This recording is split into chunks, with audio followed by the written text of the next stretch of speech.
ربنا اے پروردگار لا تزغ قلوبنا، نہ ٹیڑے کر ہمارے دلوں کو، بعد اذ ہدیتنا، بعد اس کے کہ آپ نے ہدایت دی ہمیں، وہب لنا، اور بخش دے ہمیں، من لدنک رحمہ، آپ کے ہاں سے احسان، انک انت الوہاب، بے شک آپ سب کچھ دینے والے ہیں۔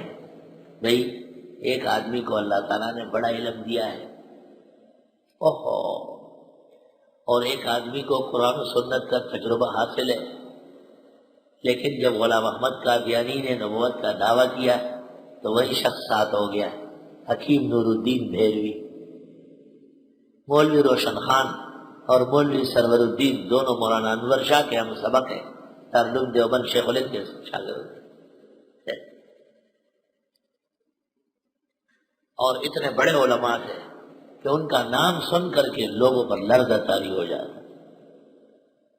وہ مشہور مناظرہ فیروزپور کا، جس میں مولانا شمس الحق افغانی، مولانا خیر محمد، مولانا مفتی محمد شفیع، ظفر احمد، یہ سب تھے۔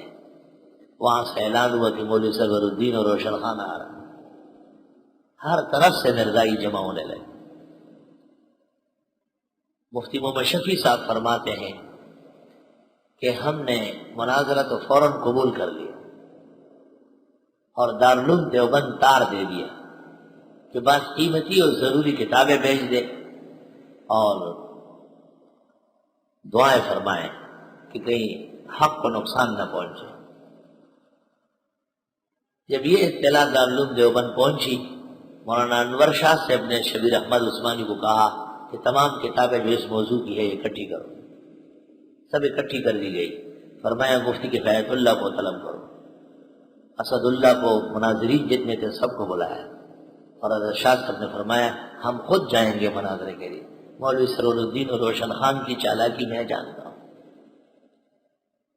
حضرت مفتی صاحب لکھتے ہیں کہ وہ وقت بھولنے کا نہیں ہے جس وقت مناظرے کے عین شروع کے لمحے میں ہم نے دیکھا کہ یہ اکابر حضرت امام الاثر مولانا انور شاہ، شیخ الاسلام مولانا شبیر احمد، مفتی اعظم ہند اور فقیہ الہند مولانا کفایت اللہ، اور شیر بے شاہ مولانا مرتضیٰ حسن اور مولانا اسد اللہ جیسے مناظرین کتابوں کی بڑی بڑی گٹھلیاں اٹھائے ہوئے چلے آ رہے ہیں۔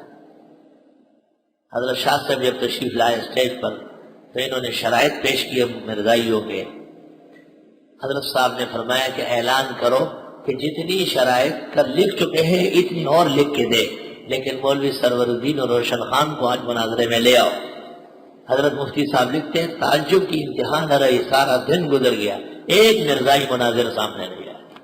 اللہ تعالیٰ نے امام الاثر کو ایسی علمی ہیبت و جلال عطا کیا۔ تو اس پر اتفاق نہیں ہے کہ ایک آدمی کا بڑا مطالعہ اور بڑا علم ہے، بلکہ اس بات کی ضرورت شدید ہے کہ اللہ اس کو حق پر قائم دائم رکھے۔ بڑے عالم کو بھی حکم ہے کہ وہ نماز میں پڑھے اہدنا الصراط المستقیم، وہ بھی پابند ہے، اور بڑے عالم کے لیے بھی ضروری ہے کہ وہ پڑھے اعوذ باللہ من الشیطان الرجیم۔ شیطان اس کو بھی نقصان پہنچا سکتا ہے۔